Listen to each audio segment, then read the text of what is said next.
Here we go live on the Metal Voice with who we got, Alan?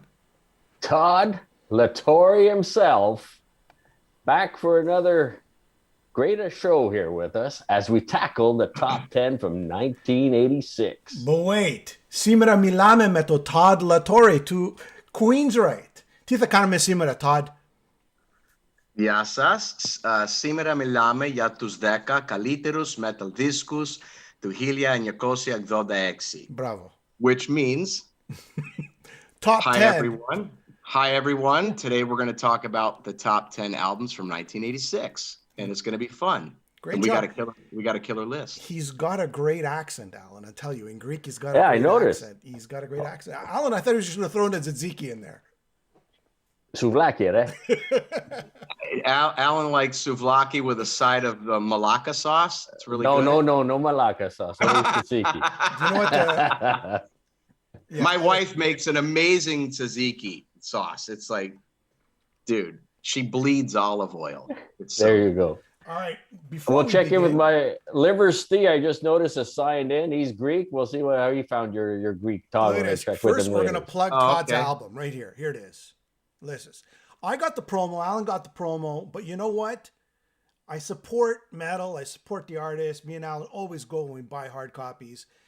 You know, we get the promo. That's cool and dandy. But, you know, a couple of bucks. There you go. Pick it up. Rejoice in the Suffering, Todd LaTorre. Alan, what'd you think of this album? Really, in 10 seconds. Oh, it's great. It was a great listen. Like you said, we interviewed Todd. We went over the track listing. There's so much variation, so many vocals, stylings. It was a pleasure to listen to. Yeah.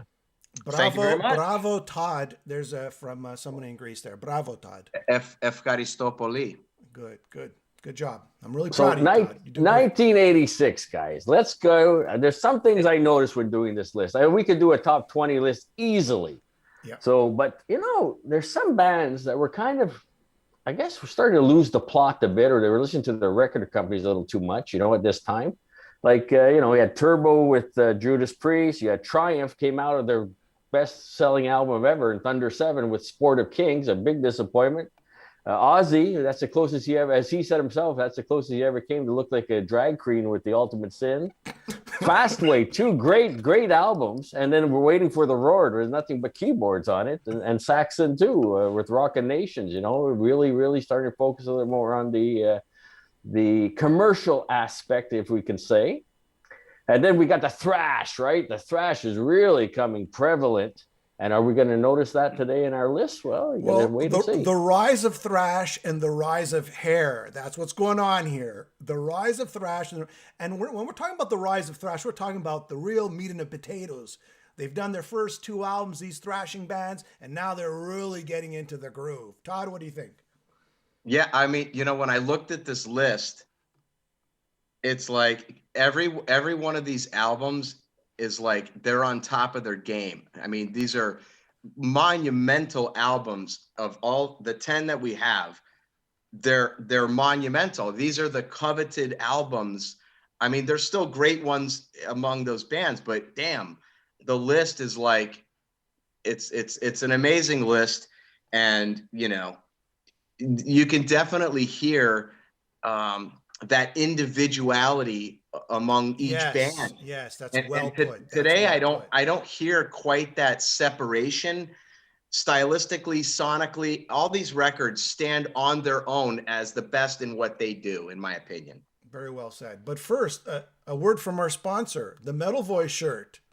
You guys can't see this. I got a picture of Aldo Nova with the Metal Voice shirt. Love Aldo. Aldo's great sport. Send him a shirt. And Todd, I think we got to send you a shirt. I would love a shirt. Yeah. I'll get you my address. And look, let's get the controversy out of the way right away. Okay. There's, like I said, we could have 20 albums easily on this. We debated if Van Halen 5150 and right. my buddy Diamond Dave, Eat 'em Smile, his debut album should have made the list. And we're already getting comments like, hey, what's Diamond Dave doing there? He's not metal. And that's why, unfortunately, they didn't make our list. Todd, we listened to his feedback and he agreed with a lot of you that unfortunately it would have made Jimmy and I mind list. But again, we're older and everything was being lumped in as metal back then. So. Yeah, but you know what? It's like he was famous from Van Halen. When you separate that from the albums that are the other albums, those were like, the David Lee Roth one was super popular, but it wasn't like this in my opinion, it wasn't a groundbreaking, holy crap record like the rest. Todd, it was back in the day. Not to me. Not to me. Sorry. You know what I think? I think it's that slight age difference. It's that slight age difference that the most fun I've ever had at a concert was that tour. Those two tours, actually, Skyscraper is equally as fun. So it's a great record, but man. It didn't make our list. We'll throw it out there. We listened to Todd. We listened to his feedback. He goes, Jimmy, is this hard rock or is this metal? And I go, Alan, we got a gut to. Hey guys, Judas, Jethro Tull won the best metal performance. Let's not forget back in the day. Hard rock and metal performance. Okay. All right. So just to clarify, 5150 Alan wanted, and I wanted Eat 'Em and Smile. But Todd disagreed, and he goes, "Guys, you can't do it. You can't." And since she's a guest, we always listen to our guests and make them feel wanted. That's right. Thank you. All right, let's start him off. Okay, do it. We're going back to. Actually, let me just whip up my list so I can see the dates and times here. Wow. Yeah, I need to do that. And hey, you didn't rank them. That's just the list. No, I ranked them. You ranked them. I ranked them, but we could re-rank them as we 10 go to along. 1. 10. Okay, we're going to start with number 10. Hold on. Number 10. So the list that you have is in your ranking of least favorite to favorite. You bet. Yes. Okay. Well, then we're in agreement. Yeah. I am the one, Orgasmatron. Yep. There it is. I'm gonna get the list in front of me from your email. August 9th, 1986. What do you remember from this album, Alan? This is the what? This was the new taster, right? We had 4 tracks on the double No Remorse album, which was a compilation of the greatest hits. This was the first full album with the new lineup. We got Wurzel and Phil Campbell and Pete Gill, ex-Saxon on drums. And I mean, for me, you just listen to Death Forever, that opening title, You Can't Stand Still. You got, 8 My Crime and Dr. Rock that they played right up into their last tours. And of course, the ends with Orgasmatron, which is, some of lyrically some of Lemmy's best, and just a powerful, scary track to end the album with. So it was a taster of what things to come. You got the new 2 double guitarists and the new band. And for me, Death Forever, I just love that song, the way it starts off, and it's just so powerful. I love it to this day. So there we go. That's number 10, Motorhead Orgasmatron for myself. You know what? That's probably one of more of Alan's picks. But Todd, what did you think of it? When I told you Motorhead Orgasmatron, what did you think of that album in the ranking? Dude, I didn't even know the record. And I know that's blasphemy, but I honestly, for me personally, look, I respect the band immensely. I have tons of respect. For me, it's more of like a straight punk rock, but there's a little punk for my ears, there's a little bit of that. It's real trashy and dirty and raw, which I appreciate. But for me, I'm not a huge fan of that. And so I really didn't know. I had to go back and listen to the record. And I listened to the record since you guys reached out to me to do this. And, with all due respect, I would put that at number 10 as well. It's just not my particular cup of tea. I think it would be awesome to see live because of the energy. But as a listener, it's just not something that particularly resonates with me. Tomato, tomato. I like Coke over Pepsi. They're both loved by a lot of people, but absolutely. And Motorhead to me is not one of my favorite bands either. I'm probably more of Alan than of me. I do respect the band like you do. I'm leaving. I'm the same. I respect the band. I like this album. Was it my favorite album of the? Yeah, no. On a good day, I like it, and on a bad day, I don't. I mean, I don't know. It just depends on. Maybe you have to be in the right mood for that, and then it'll resonate a little more. But it's not something I would just be like, oh, I got to hear that. You guys need to pick me up. Just put on Death Forever, and you'll be happy the rest of the day. Death Forever. That's my suggestion. Oh, and by the way, I did hear that today, and it was really good. I wasn't familiar, and Jimmy sent me some stuff to listen to, and I thought it was great. Yeah. You know, look, I respect Motorhead, and I think they deserve to be on this list, even though I'm not a big fan. I respect the band, and I think they deserve to be there. I feel the same. And just to tell everybody, this is a little bit of our own personal taste. This is sort of a genre-defying albums that we're talking about, as well as, you know, critiques over the years, and you know, the critique's choice over the years. That's pretty much it. So it's just a little bit of everything in there, and a little mix. Yeah. All right, here's number 9, Alan. This is going out all our friends on the East Coast of USA. Fate's Warning, Awaken the Guardian, prog rock masterpiece. I mean, hey, Todd, you listen to, you know, Valley of the Dolls. For me, that's one of the best intro riffs ever. Fata Morgana, man, that could have been Queensryche back in the day. You know what I mean? I heard that record. In fact, Craig Blackwell, who's on my record, way back, he was put something on and he was singing this part, and you know, it's a Holocaust. Whoa,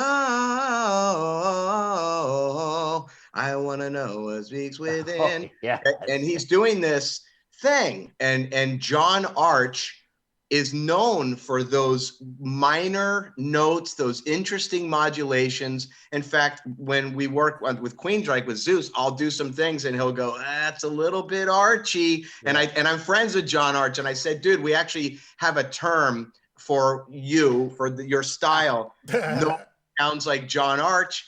It's a killer record, proggy as hell. It's definitely, you know, a highly influential, pioneering band sound of that genre. Killer record. And for me, John Arch, it's just phrasing, right? It's never a straight, you know, I love you, yeah. It's I love you, yeah. You know, it's just phrasing in his voice. It's very unique.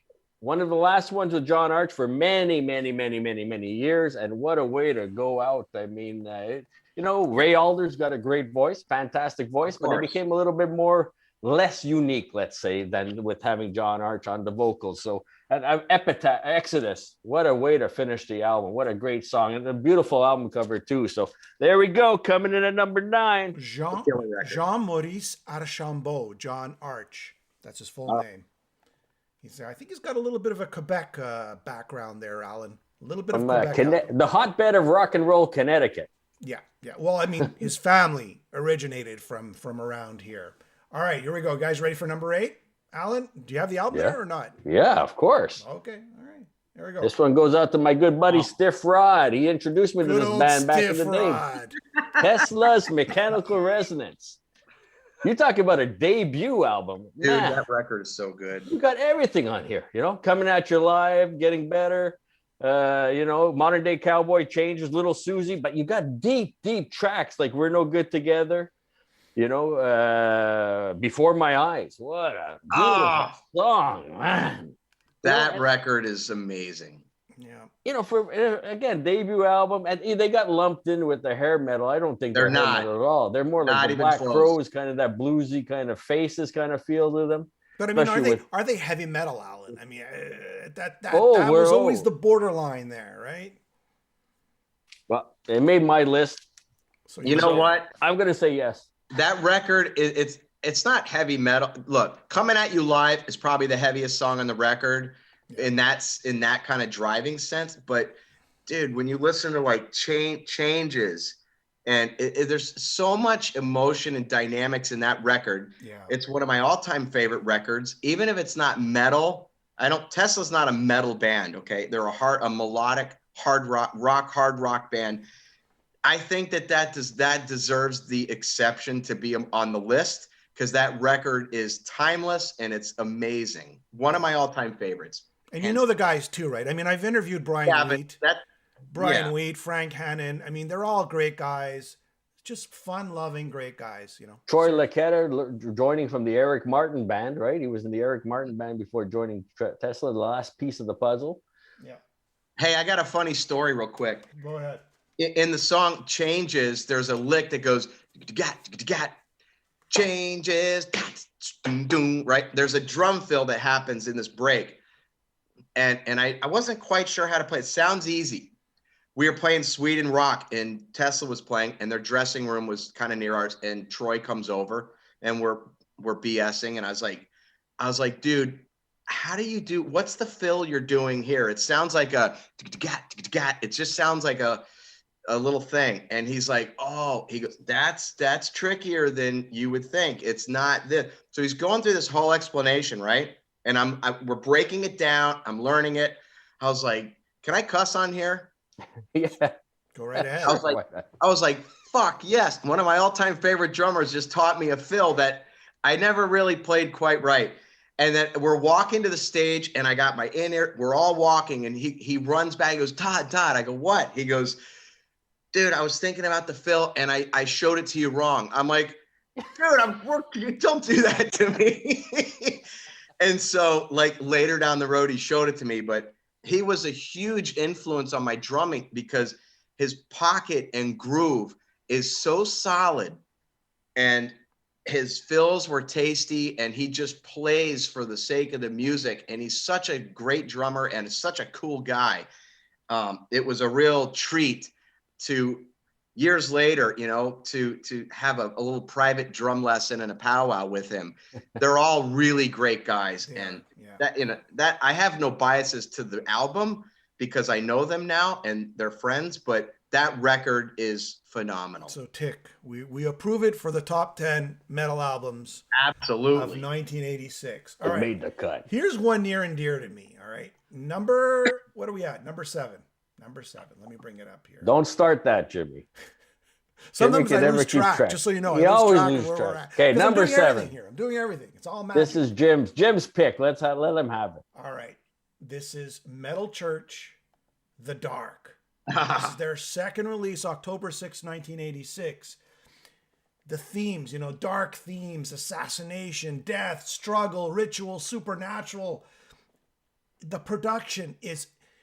People dig their first album, but I think their second album is where it's at. It's melodic. It's got a great production. It did well sales-wise. David Wayne, one of the greatest singers in metal, at least back then. I don't know, Ton of Bricks, Method to Your Madness. Where the Children Play, which is... Watch the Children Play. Watch the Children Play, sorry. So Todd, what do you think about The Dark? I know you know Kurt. I've interviewed Kurt a few times. Great songwriter, great person, love it. Listen, when we do if we're gonna do our own ranking, it's gonna be, I'm gonna have to swap the order with another record. This record it's just like, it has many things. It's not just, it's thrashy. He's got, softer singing. He's got crazy highs, killer vibrato, some thrashy delivery. There's melody. It's just, when you think of a metal album, this is like the epitome because, again, I'm a stickler for a lot of vocals. And this record vocally stands out among a lot of other thrash bands, in my opinion, only because of the diversity. And he's got soaring highs. He's got a witchy, very unique tone. Witchy is a good word. I like witchy. It's kind of witchy, right? And dude, this record is so good. Solid. I met the guys. I remember when Watch the Children Pray video came out. Oh yeah. And that's what got me to learn this, to listen to this record. And it just holds up. It's so good. As we were doing this show, I kept playing that album over and over. Like I go, okay, I listened to a little Tesla, I listened to a little bit of this, but you know what? I kept going back to this album. I know. It's timeless. It is. Production-wise, this is 1986. Put on the album today. It holds up. Absolutely. Holds up. Absolutely. So back in my stories, back in 86, we had here in Montreal, we had Sword, Metal Church, and Metallica Master of Puppets on that tour.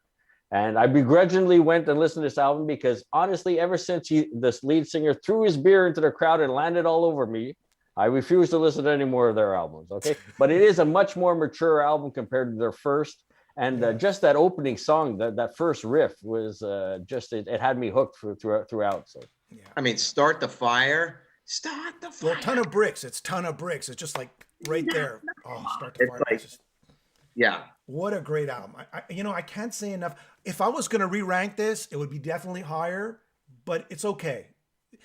I guess these albums, you can actually put them anywhere in the top 10, right? They're all deserving. They're all deserving. They're all It was deserving. hard enough to get it down to a 10. Yes, and this is very scientific the way we do things. Yeah, very scientific.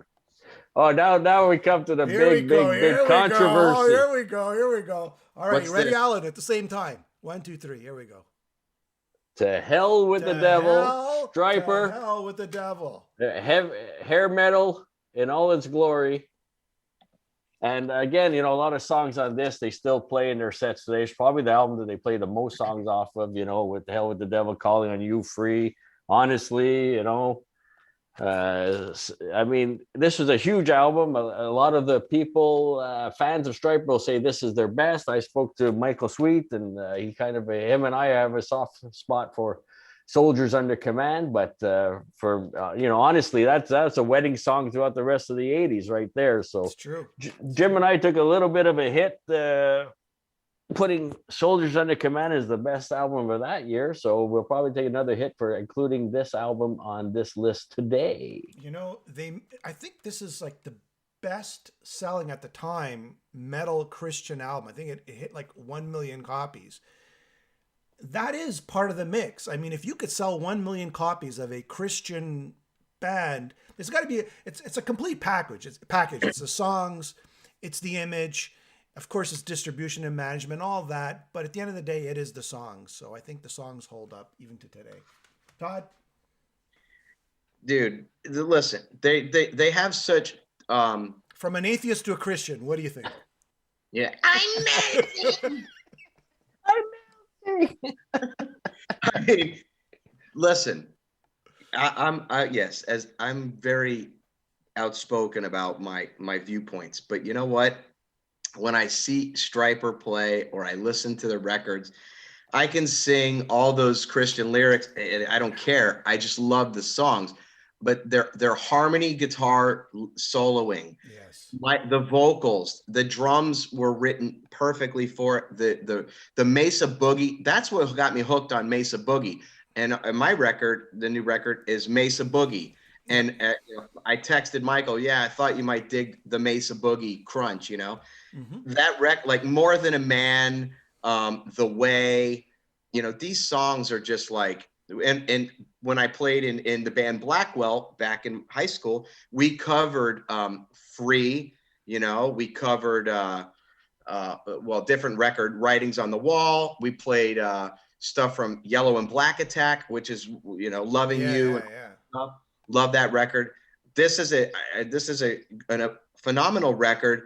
And this is when all of these bands were playing arenas. There were no clubs, maybe clubs when they started, but by the time we learned about them, if we weren't from their area, dude, you saw them at your arena. And I saw the In God We Trust tour. And honestly, the two best concerts I've ever seen in my life were In God We Trust and the complete antithesis, the Marilyn Manson, I think it was Antichrist Superstar tour. It was phenomenal. And that record, To Hell with the Devil, has a special place in my heart, brings me right back to my high school days, wanting to make it in music as a drummer. And we were all like a gang, our band. And it was such an awesome time. And, I love that record. Yeah. In fact, I think Michael told me one of the things that he didn't like about the record, and I'm 99% sure it's that album, is the choking, the gates on the cymbals. So when he hits a song, it chokes out really quickly. And I never paid attention, but he told me that's the one thing that bugs him about that record is, I guess, the gates on the cymbals, and they don't have the sustain that he wanted. Michael Sweet, a good friend of the show. He's always been on for, I don't know, a decade, right, Alan? Yeah. He tells us what he doesn't like about this album, and he does like this album, but I'm just saying if he was to change something, I think it's the tone of his voice. He says he sounds a little more helium-like. Yeah. Versus today, where he's got more of a rich, a darker tone to his voice. Todd, where'd you go? Oh, I'm getting some feta out of the fridge. I can Okay, hear all you. right, no problem. He's in the Greek mode. All right. Okay, all right. So Alan, Yeah. I think. Sorry, dude. it's Hey. all right, man. Don't worry. I'm not. I don't feel ignored. No. You're not ignored. I assure Okay, you. all right. Look, I don't really hear the tone. I don't know what he's talking about. This tonal difference. I mean, against the law. I think he sounds a little more chipmunky On versus a lot what? more on this album. Really? To Hell with the Devil. That's what he tells us. He sounds a little more chipmunky or helium-like. Not to say he sounds like a chipmunk. I'm just saying a little more like that. Where today his voice is a lot more rich and darker. That's He's older. Look, he's older. Yes. And your voice drops like this. Yeah. But I'm not hearing that. But again, Great album. I mean, that's what we put on the list, right? Number 6. Striper, To Hell with the Devil. Phenomenal record. All right, Todd. We'll you ready for the next one? Todd, you got to be ready for the next one here. Okay, give me 1 second. Yeah, it's your choice. We're waiting for you to present it. Oh, I get to present? Well, it's your choice. It's your choice. All right, I'm gonna grab a different thing of cheese. Go ahead. All right. All right, so let me look at the list. Hang on. We're coming in at number 5. Okay, here we go. Number 5 is, let me pull it up. Number 5. Oh, You're pulling a Jimmy. I love this. I You love ready this. for it? Wait a minute. Do I have it here? I think I have it here. Hold on. Slayer. Dude, Rain in Blood. Rain in Blood. It's Rain in Blood.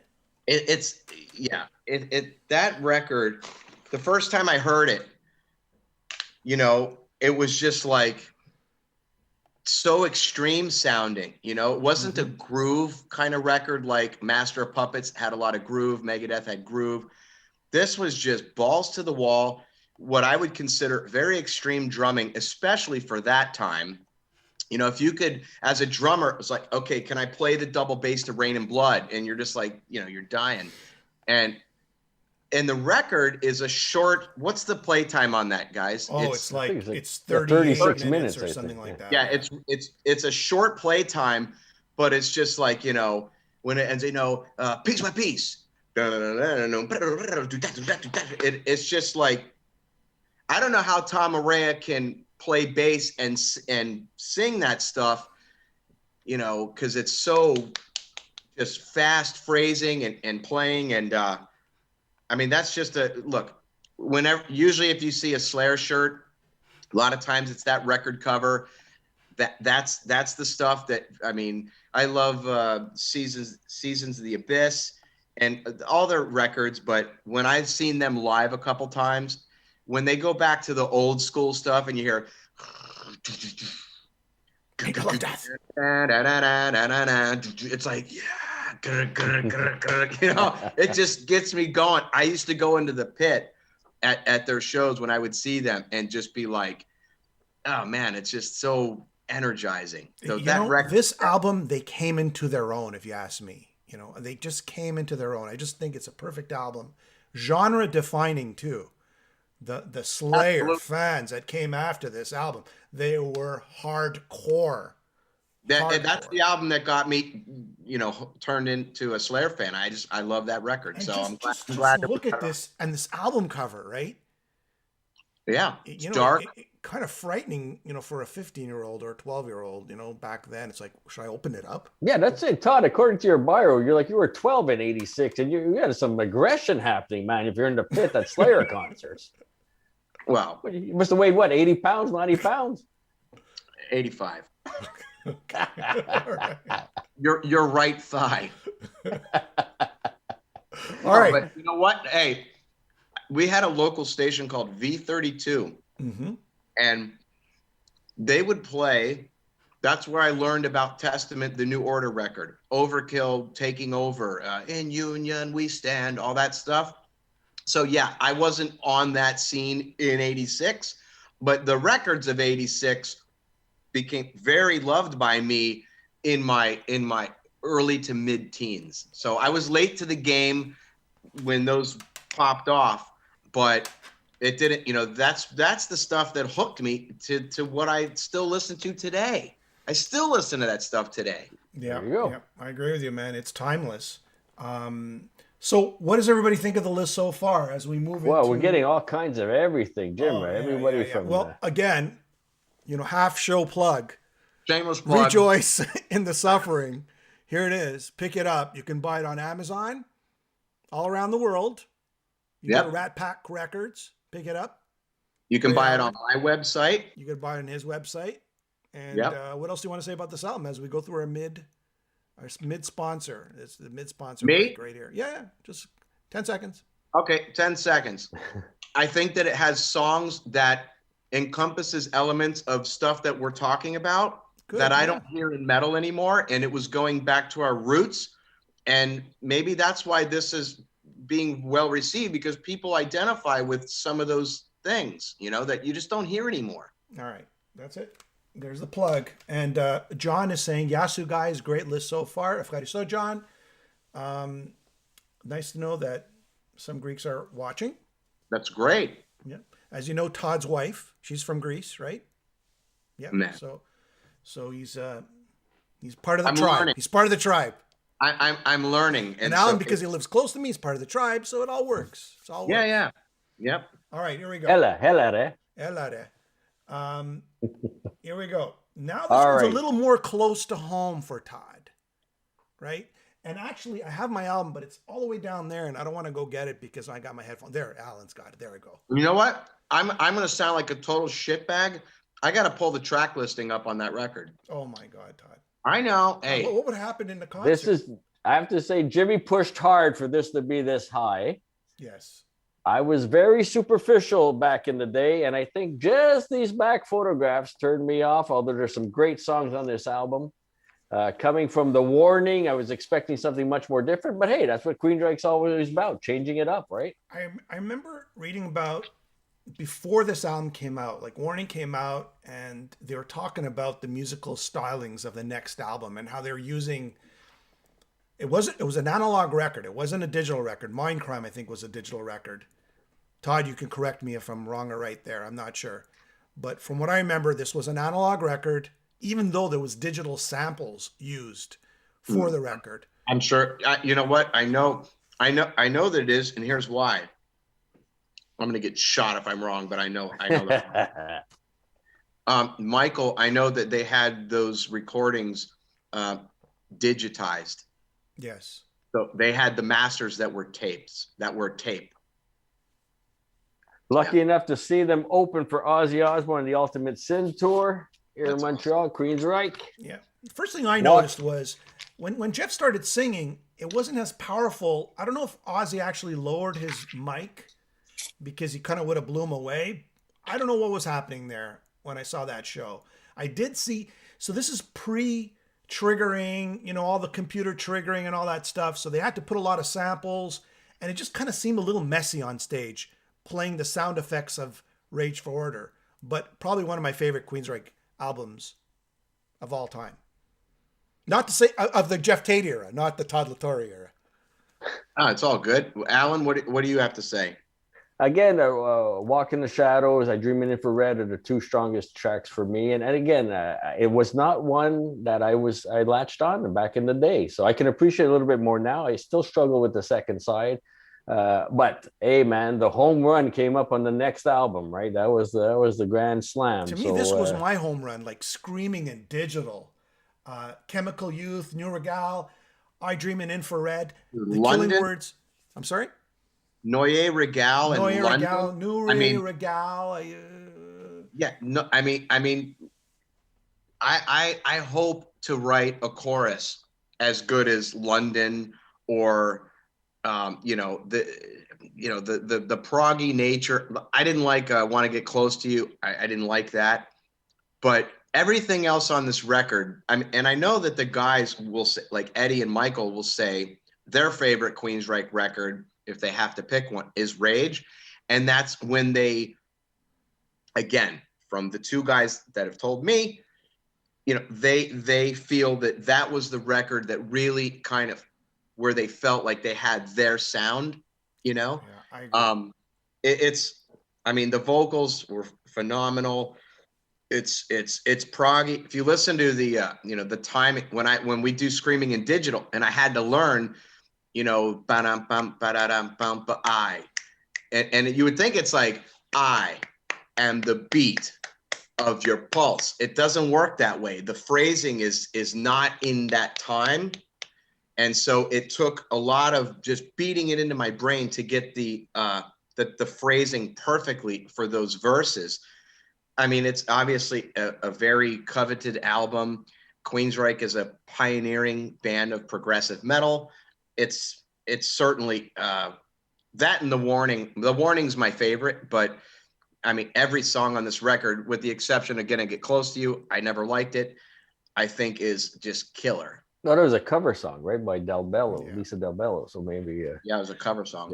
Yeah. All recorded in the minor key, every single song. Really? Yes. And even Del Bello's song was recorded in the minor key. I And know. that's why it's just a little off. And you know, that's what makes the beauty of this record. To me, I don't know, man. It's the most Never melodic. heard anything like this before. They really pushed all boundaries. It's the most melodic album next to Tesla. Different kind of melodies, but it's in my opinion, you know, probably the most singable, melodic. The melodies on that record, to me, I think stand out as one of the tops. We're going to get to another band that has amazing melodies, but this one, you know, probably should be higher. 1986. What a year. You know, Dude. Alan, I just didn't have any money back then. Oh, no. I mean, that's I couldn't it. afford I mean, records. I couldn't afford Exactly. records. I mean, I had to tape stuff and then buy them when I Yeah. saved Well, up. it goes back to Slayer too. I mean, we were lucky. The local record store was the importer here, Bonsai Records, and we were able to get imports for $7.79. But again, you know, when you're not working, you're going to high school, you got to save that money and make sure you choose correctly. So Yeah. again, Slayer was one that fell by the wayside for me, not because I didn't like it, I just didn't have the coin. And I think this Queensryche album was the same thing for me at that time. So Yeah. I think Alan got put off by the hair. oh yeah, for You know, sure. that I was Frankenstein kinda look. very superficial. I admit it, Jimmy. To me, it was like I kind of Yeah, was but a little hold put on, off hold by the on. hair, but at the same time, the music was there. Hang on a second. Yo, He likes To Hell with the Devil. Have you seen what Stryper looks like on that cover? Oh, big yeah, hair, yeah. big hair, big hair. Okay. big hair. So the hair, come on. There it is. I mean, You dude. kind of expect it from them. Yeah, well, no, yeah, maybe You to expect be them fair, to be like that. you know, we got the EP. Oh well, okay, America's answer to Iron Maiden. Then you got the Warning. It's like, oh no, this is kind of their own thing happening here. And then this was, I Yeah. just couldn't place it. Then for me, you know, Operation Mindcrime is one of my top 10 albums of all time. So it for me, it's a hard fit in the catalog. To That's me, all. this That's all. if this was my own list, this would be number one. That's all I'm gonna say. It's like my 10 out of 10 albums of my existence. Okay, Todd, you're up next. You're this up, is one Todd. of yours. Okay. This is one of yours. Let's see if I have a copy of it here. I do. I got a copy Yeah, right here, Jim. Bum Okay. ba-dum, bum bum ba-dum, bum bum. Drum roll. What do you Yep. mean? Oh, Yep. McP sells that record. I mean, the album cover is just badass. Brilliant. The you know, the Conjuring, you know, I got to look at the track list, but in my head, you got Devil's Island, The Yeah. Conjuring. Give me Good some other Morning, songs. Black Friday. Devil's My Island. Last Words. Wake Up Dead. Yeah, I mean, it's, you know, you've got shredding guitars, you have that Megadeth, you know, groove. You know, they've got some gallopy stuff. You got that cool groove happening, That but bass line just- on Peace it's Cells. just Bum heavy. ba-da-bum, bum bum.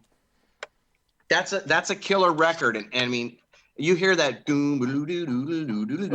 everybody knows it. It's like, it's almost like, you know, Under Pressure bass line. That's a You good know, point. That's very good. Yes. Like, I like your contributions, Todd. I like your contributions.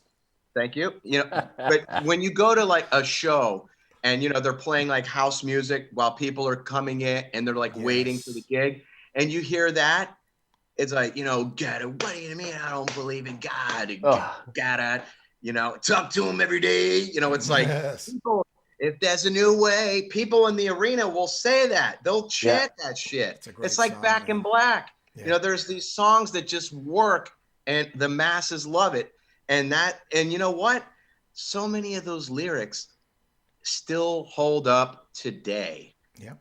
And so that deserves to be, Rust in Peace is probably my favorite Megadeth album, but that record is killer. Mine is Super Collider. Just kidding. Just kidding. And I've met Chris Poland and I've seen him play live. I don't know if you've ever seen him play live. The way he holds his pick, this guy is an incredible guitarist. Look how Marty Friedman holds it.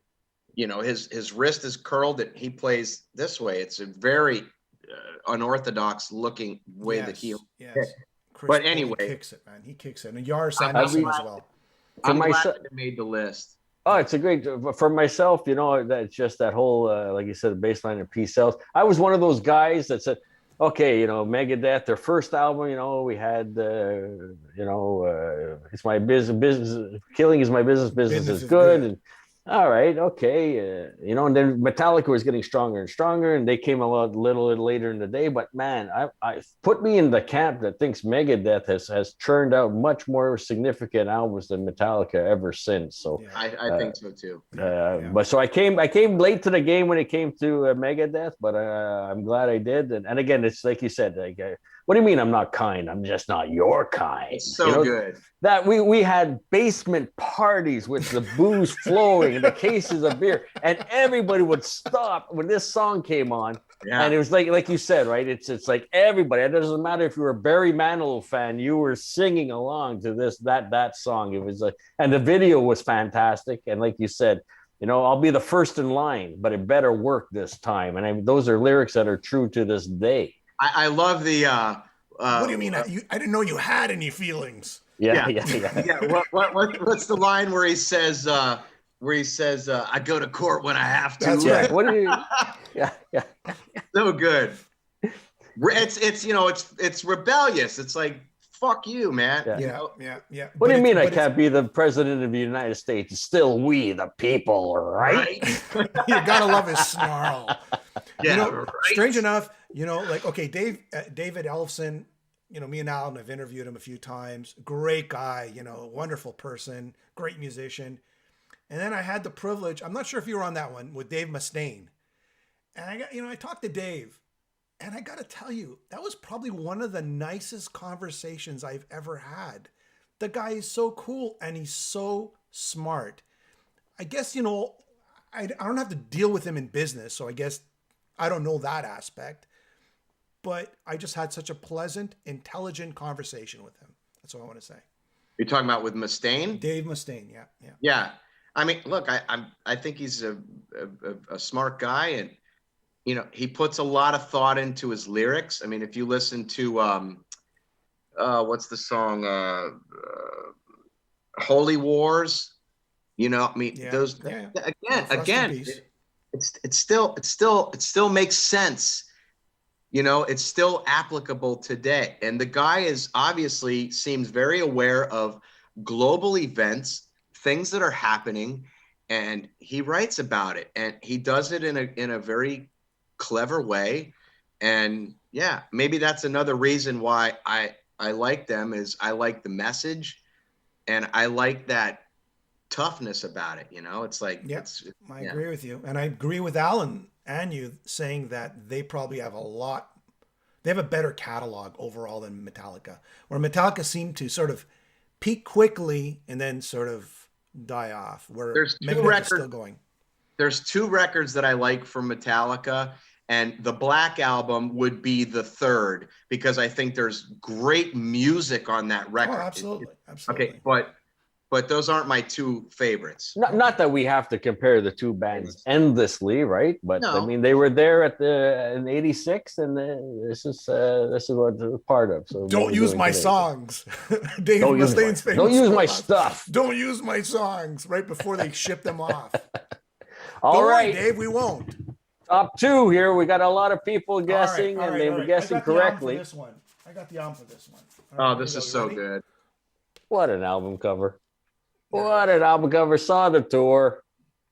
And you know And what's again, amazing? The little, the beauty of it all, right? Where you got to say, hey, there's Alan, what's on the Yeah. album cover? Oh, the back of it, right? See the Maiden guys. You see one the of the things I bars, did for Blade this list, Runner. Jim, one of the things I did in this list compared to the other years that we've worked our way up to, I took the date that I bought it, because I kept track of all these Oh, yeah, things. Alan knows these things. I took the date I bought it and the day it was released. And I said, well, if I bought it that sooner, I mean, that's where I put my money. This I bought actually before it was even released. Figure that one out. So again, they did the synth guitars. Priest tried later on that same year, and it didn't work for me with the Priest. But when Maiden did it, it made perfect sense.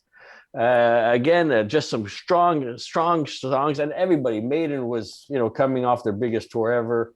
The Power Slave tour, and man, it's the album that everybody had to have. Some bands were like, oh, let me that one and I'll tape that one off of you. But back in the day, everybody had to have a Maiden album. So, and this is where Adrian Smith started throwing out his material, and they started using his material, more melodic stuff. And I think Bruce Dickinson at this time, he was getting shut down, right? And that's part of his frustration that sort of built up until the time he left. I didn't know that. Yeah. And nothing. He didn't contribute anything. He wanted to do an acoustic album. Yeah, he wanted to make it Led Zeppelin, like Led Zeppelin 4, yeah, or Led Zeppelin 3, I should say. This record's, I mean, if you listen to like Sea of Madness, it's like Alexander the Great, Stranger in a Strange Land. Like, I'm reading the track listing. Heaven Can Wait. Heaven Can Wait. I love that. They used to get the roadies out to sing the chants on stage. Actually, in my one of my cars, I have this record in the CD player right now that I've had in there for the last couple months, somewhere in time. I just, this is a killer. There's not a bad song on it. I don't think it's, well, okay, it says total length 51:18. Yeah, it's long. I don't recall feeling that lengthy, but this is a ridiculous record. It's so good. Caught Somewhere in Time. What a beautiful song. It's just a great way to start. Just the loneliness of a long distance runner. So good. Yeah, it's just deja vu, right? And of course, what was it? Wasted Years. Wasted Years. That's the one I was thinking. Come on, guys. What are you doing? That was like the big hit. I have a tattoo on my forearm that's like a kind of like a shackle. I've had it for many years, and inside of it, you can't read it well. It says Infinite Dreams on there. There you go. That's very cool. Yeah. So did you ever meet the guys in Maiden? So I've met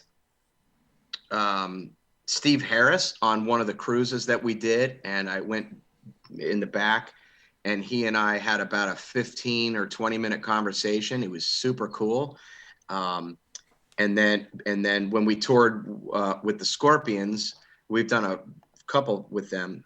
Nico McBrain, we were playing in South Florida, and he lives down there. He was front row. I don't know if I'm on center stage and I'm looking out at the crowd. He was like at 2:00, and I was like, "Holy shit, that's Nico McBrain!" I thought it was so cool because I don't know anybody in Iron Maiden.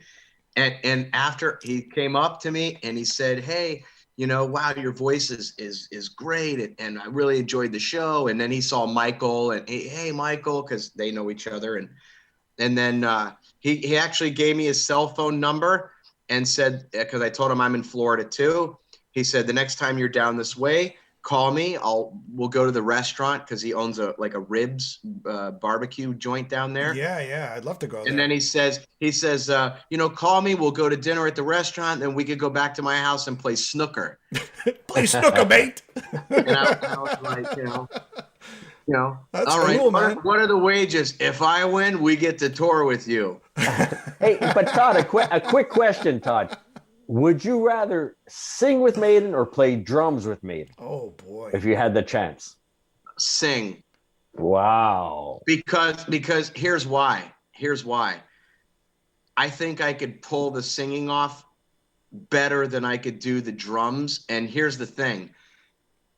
I don't consider, and I don't think many drummers, if any, consider Nico McBrain to be a metal drummer. He's a lot more jazzy rock. I'm telling you, man, this guy's feel is so hard to replicate. And he plays with one foot just so well. But he's got, like, if you listen to like Where Eagles Dare, you know, he refused to do double bass on that one. You know, his playing is like, I think I would do a bigger disservice to the drums than the vocal. But I mean, yeah, his drumming is like really hard to play. And I know I'm friends with Steve Harris's sister, Linda, and her son, Joe, is an awesome drummer. And of course, you know, he's told me how, you know, as a child, you know, he's growing up with Iron Maiden and Nico would show him things, and he's a studio drummer too. And he plays the Iron Maiden stuff really well. But Nico McBrain's drumming, super hard to copy. You know, he's got his own thing, and drummers will know what I'm talking about. All right. As a side note, this Friday, me and Alan are doing 10 years of the Metal Voice, a show. Oh. And Paul Di'Anno, he's going to be on. But that's cool. But heads up, everybody. We're planning with Paul to be on. Paul's saying he's going to be on, but he's got sort of knee problems. So, you know, if he has to go, you know, maybe to the hospital or wherever the case is, then he won't tentatively. Tentatively, Paul Di'Anno will be on, another friend of the show. So that's cool. Always a great interview. Yeah. Paul Di'Anno's the best. Hilarious. Hilarious. All right, guys. All right, here we go. But before we reveal the last one, I want everybody, I'll just read out what they think, the people watching, what their number one or top metal album of 1986 is. So type now, and I will read them out. Well, what we can do, Jim, in the meantime, why don't we go to our hidden gems? These are bands that probably wouldn't make any. Yes, go to that. Rejoice in the suffering. And now brought to you by Todd LaTorre. Rejoice in the suffering. So, Jim, we did a little something. That's what the base, like you said, it's been 10 years. We'll be celebrating very soon the show. We started out just trying to introduce people to some obscure bands. I've got one, a hidden gem that probably wouldn't make anybody's album, but it's one of my favorite from that year. Deaf Dealer. Keeper of the Flame. Band right from here, from Canada, from Quebec here. Their first album, it's pretty much the only one that ever got released, but it's always remained a favorite of mine. And I remember them practicing, like I said, on Bonsai Records. We'd be buying the records downstairs. They'd be rehearsing upstairs in the middle of summer with all the windows open. We'd be listening to them jamming, playing their songs. And again, it's just a great album. I want anybody out there that can check it out. That's my hidden gem from 1986, Deaf Dealers, Keeper of the Flame. Okay, we're going to go to Todd's in a second. So far, I'm hearing Peace Cells is number one, Master of Puppets number one, Master, Summer in Time should be number one. My top pick, I just lost track. Master of Puppets, Master, Leper Messiah, Deaf Dealer is great. Hey, Jimmy. Yes. Did people see the list? Well, no, but I'm showing the pictures as we're going along. So okay, so people are throwing out names not knowing our list. We had Cinderella Night songs. Nobody knows what our number one is yet. A bit of everything. Okay, except Russian Roulette. Yeah, we got that one here. Glory debut. Listen. Not because I was in the band. Crimson Glory should have been as big as Queensryche.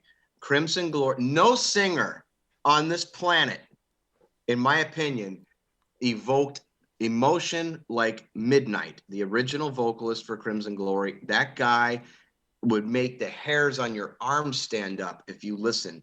And they too were a pioneering progressive metal band that never got what they really, in my opinion, the music deserved. Transcendence is hailed as one of the greatest records in the genre of all time, and I agree, but that debut record still is crazy good. So if people aren't familiar with Crimson Glory, I highly encourage you to check out. That's your hidden gem. That's your hidden gem. That's the hidden gem. All right. So Jimmy, you ready for yours? Now, Alan, do you have that one? Mine there? Yeah. Okay, because I don't. Sword, metalized. Follow the wheel This of fire. album had a minor hit, Stoned Again. It kind of more than a minor hit, I would say. So much Great so album. that Dave Mustaine and Dave Rick Ellison, Hughes. they used to be driving around in their van singing this album, playing this album. Dare to spit on my grave. And they're probably about 20 minutes from us. Rick Hughes, incredible singer, incredible artist. I don't know. It's just a start to finish gem of an album that people need to check out. Is it on par with, the albums that we're talking about today? It probably is. Are they still a band? They're still a band, but speaking of that, they're coming out with a new album on Elephant Records. Okay. So yes, they're still a band, but there was this huge gap. Like Anvil. Well, no, Anvil's there's no gaps with Anvil. I thought they had a. Oh, there's no gaps. You just couldn't find their albums anywhere. Anvil didn't have a gap. Nope. Well, okay, they had a little gap, yes, between Forged in Fire and Strength of Steel, but they plugged along all those years. You just couldn't find their albums anywhere. Gotcha. Sword followed up with another album. So I think it's Sweet Dreams. It was called right after this one, and then Rick went on to do, and it just kind of the grunge era hit, and he became out of fashion to like. But Rick had Rick followed up with Saints and Sinners, which people still talk about that album to this day. So that's right. Anxious to hear the new Sword album that's on Ellison Records. So yeah. There we go. That's Jim's hidden gem. So now that we got that out of the way. All right. So I'm just going to read a couple more. Crimson Glory, getting a lot of love. Awake the Guardian. We spoke about that. Sabotage. I was going to say Sabotage. For the Rock. Go ahead, Todd. Oh, I'm sorry. I was just curious. That Sabotage might not have been in there, but I don't know that in '86 there was a release. So that's probably why it didn't go there. But all right. Honorable mention anyway in the time period. And I'm going to give my last honorable mention. It's one of the bands I love dearly, thrash band, Flotsam and Jetsam. Oh, yes. Doomsday for the Deceiver, only to discover this album after it was released. When it was released and Jason Newsted was in the band, I didn't really pay attention to them as much. But later on, I just adore this album. Probably one of the greatest top 10 thrash albums of all time. Killer band. And Eric still sings just as awesome as back then. The guy's a machine. And if this was my list all by myself, it would definitely be in my top 10. Look, if we all put all our top 10s, it'd be like a top 30 list. But that's not how it works. Right. That's not how it works. All right, I think it's time. All right, Jim. here we go. You ready? Ready? Not much of a surprise, guys, but we got Master. There it is. There it is. I mean, look, I got the deluxe here. Look at this. Look at that. Copy conform to the, Master. Ride the Lightning album. I mean, it's almost track to track. You got the acoustic, the song comes in where it's supposed to, but it's just a great follow-up to another great album, Ride the Lightning. 1986, August 9th. There's my ticket right there. Like I said, that's Master Puppets tour. We're supposed to happen earlier in the year, but James broke his arm. He broke his arm in a skateboard accident. James, so we got delayed, but I got the Sword and Metal Church and Metallica. What a great triple bill. Yep. Tell me when you met the band, Alan. Oh, that was a Ride the Lightning tour. Froze our bejesus off. It was minus 40. The guys were partying back in the hotel with a few brewskis, as they were known to do back in the day. And we stood out in the line for 2-3 hours. They came off hammered, saying, "Guys, sorry to keep you waiting. Come on in." And it was on Rock on Stock, and we signed, had them sign their albums. So I have downstairs the inner sleeve to Ride the Lightning, signed by Cliff himself, along with Lars and James and Kirk. It's my prized possession. Because as you know, shortly after, Cliff was unfortunately had the bus accident. So I was glad to meet the guys. And it was just, they're very early on in their career. So just, I mean, they're only a couple years older than ourselves. So they had a good time. And then Montreal was always been one of their favorite spots because we recognized the grandeur, the masters of Metallica early on. So Look, Battery, Master of Puppets, The Thing That Should Not Be, Welcome Home, welcome home. Disposable Heroes. Yeah. You're talking about Leper Messiah. Orion, and Damage Inc. I think Martin Popoff statistically did. Remember that, Alan? He did a book on his album. It was voted the #1 in his top 100 metal albums of all time. It made the #1 album. Statistically, he did it. His father's a mathematician. He kind of went around. He got samples of people asking everybody, "What is your favorite all-time metal album?" And Master of Puppets was what he got. So, Todd? Dude, I don't even know where to start with that. I growing up, I had a next door neighbor, and she was playing this record one day, and I was just like, I wasn't listening to that at when that came out right away. It was the first time I heard it. And it just sounded so heavy. And the production on it's clean. It's clear. It's not like Ride the Lightning. That record sounds like shit. It just has an old, it's sloppy. Master of Puppets, it has a sonic sweetness to it that like totally raised the level of their sound. But hearing the, this season take away shit, I can't remember. Anyway, hearing the rhythm picking, the downstroke picking of like Battery and Master of Puppets and all these, it was just like, it was something I hadn't really heard before. And the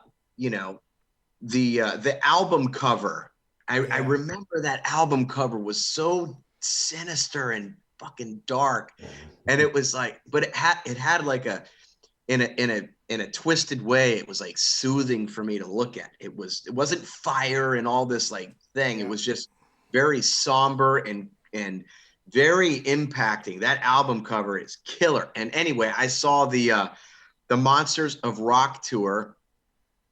It was like a 13-hour thing, and it was as you know, it was Kingdom Come, Dokken, Metallica, Scorpions, Van Halen. Well, when Metallica came on, I was like, I couldn't wait. And I thought that it was the Master of Puppets tour, but I'm told that it was maybe Injustice for All. Nevertheless, they played a ton of Master of Puppets stuff. It was insane. I used to play that in my car, just all of the time. I love that record. It certainly is. Okay, maybe it's the top 10 overall. Is there the vocal acrobatics? No. But, is it my favorite soloing? No. But as a whole, that record is phenomenal. And I could see how many people would see that as a #1 album.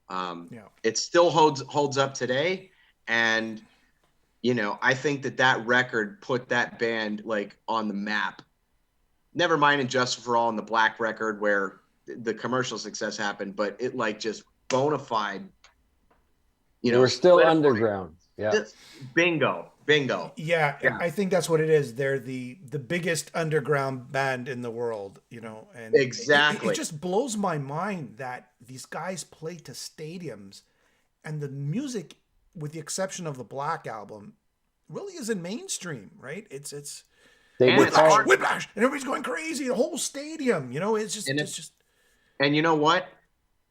It's hard for songs that are like, it's hard for that kind of stuff to translate in that space. A lot of stuff gets lost. You lose the definition. It's hard for those songs but I tell you what, everybody knew that record and everybody sang along. And to the people that didn't, it was like, you don't know what you're missing. Like, how can they understand? You can't even hear. It's kind of blurry and you don't know what's going on. They know every nook and cranny of those songs, just like we do now. and it has stood the test of time. Hats off to them. They wrote an amazing record. I wish I wrote it. Yeah. Well, It goes you back did to write what this Todd- album Hey, right here. I didn't, but I did, right? This That was album right the- here, good segue. Brought to you Brought to you by. by Todd LaTorre. But it goes And back to brought what to you by the Metal Voice shirt. You know, it Just goes go to back the to what website, pick one up. Todd was just saying. You know, we've spoken about this numerous occasions on the show. I mean, it's when we heard "Kill 'Em All," nothing. There was nothing ever sounded like that. They were like, "What the hell is this?" Right? And so it was this underground movement that started, and then Ride the Lightning. You know, acoustic guitars, and then that was great songwriting, and okay, just reinforced by a little bit more melodic than the first album. And then this one came out, and it was just a continuation. That whole movement, and that now, like just look at our list alone. You know, you had Metal Church. You got Slayer, Anthrax is, spreading the disease comes a year later. So that whole movement was really picking up a groundswell, I would say, at that time as well. So I'd like to add to what you're saying, Alan, that I think in some ways, some of these records were when either the band thinks so or the fans think so. That was kind of when they found their sound. Yes. And I think that this record is that record for Metallica. Yeah. And how we started things off, and you nailed it, Todd. These bands finally found their uniqueness or that sound. And 86 was a magical time. I got to say, man, it was just one of the biggest years in metal, not because a whole bunch of bands just emerged on the scene, but because bands sort of defined themselves and they grew their following. I don't know. It's just a perfect time in music that hopefully one day will happen again. Another golden age. Yeah, well, we have Rejoice in the Suffering. Well, So. we have Rejoice in the Suffering. That's the spark. That's the spark that's gonna light everybody's Let's mind. open the sucker up, shall we? What do we got here? What do you got want? lyrics, got pictures, we got everything. No, but you know what? Listen, if we want to be honest, yes, and we say, okay, what would pick a year, 2010. Okay, nothing's standing out. 2015, nothing standing. There's so many years where you don't find the significance. And again, we're talking about the separation, still within a context of metal, but you have this identifiable thing. If I put on some of these satellite stations with metal, dude, I can't tell 95% unless I know that singer. Strip the vocal out and play the songs. To me, I can't tell the bands apart. They all sound the same. Most of them sound the same. But when you put on Dio, boom, you put on Dokken or Rat, Motley Crue back then, Queensryche, all these bands we're talking about, Iron Maiden, definitive sound, nobody sounds like them, it. Today, it's lacking that, and it's almost getting to that time again where when the Seattle grunge scene came in and just blasted the rock scene. That's right. It's like I feel like we're at that area where something else has to give. Something needs to come into the mix. I don't give a shit if it's an older sound that's reinvigorated, but all of this sound that I'm hearing needs to fade away. Well, that's punk movement right there. That was, like it was all becoming Styx and Yes and Corporate and Arena. Sure. And then punk comes in and just rips through, right? And people gravitate towards this new movement. Grunge did the same thing, right? Well, then that got played out, and then you heard this that what do they call it? Yarling. There's some weird term for that Creed vocal delivery. Oh, you mean the Pearl Jam kind of sound? That sound, and after a while, you started hearing bands like not even sounding like their mouths open when they sing. It's that the Dave Matthews sound. That's what it is. The Dave Matthews sound. It's just it was like, okay, this sounds formulated. And I can hear that in pop. There's a sound now that I'm hearing in the female pop world, that vocal delivery where there's a certain sound that everybody's starting to sound like this, and it's the authenticity to me is lacking. And it's not about playing a million notes. It's about letting things breathe. And I miss that in music. And maybe that's why some of this stuff resonates with me. You can be heavy without playing a drum fill in every hole or a million guitar notes every, there's so many words being spoken. Just let it breathe a little bit. Like, chill out. Perfect And there's example of South of Heaven. You hear that drum just in the background breathing, and he's just playing those fills. Go ahead, Alan. Yeah. I just like that what Todd was saying. I mean, it's a great point. We get criticized all the time. That's not metal. Look, we had our own debate with Van Halen and David Lee Roth. But guys, this is 1986. Yeah. And Todd nailed it on the head. Look, we could talk about Killer Dwarfs, Stand Tall. Who sounded like them? Nobody. All the way through to everybody that made our list. We got Malmsteen Trilogy. If I was allowed to put an 11th one, that's what would have made my list, except Russian Roulette. Who sounded like Accept at that point? Nobody. So to go back to what you can tell a Queensryche song. You can tell an Ozzy Osbourne song. Yeah. Tony Iommi, well, maybe not the Seventh Star with Glenn Hughes singing, but most bands you could they were very distinct and it was that wide open. Like Stryper made the list, and so did Slayer, right? Yeah. That's 1986. That's what it's about.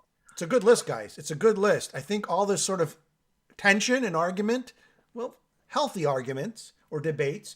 Master Puppets, Iron Maiden, Megadeth, Queensryche, Slayer, Stryper, Metal Church, Tesla, Fate's Warning, and Motorhead. It's all these different genres.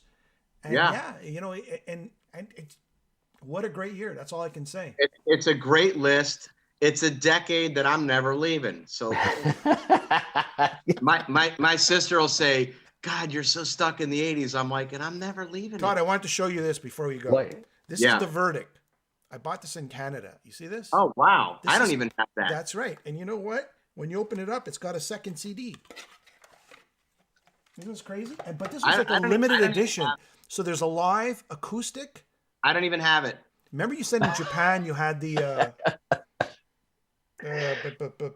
No, on Condition Human, we had a song called Mercury Rising. That's here. 46 That's on there? North. Yep, 46 North. Espiritu Muerto? Yes, it's there.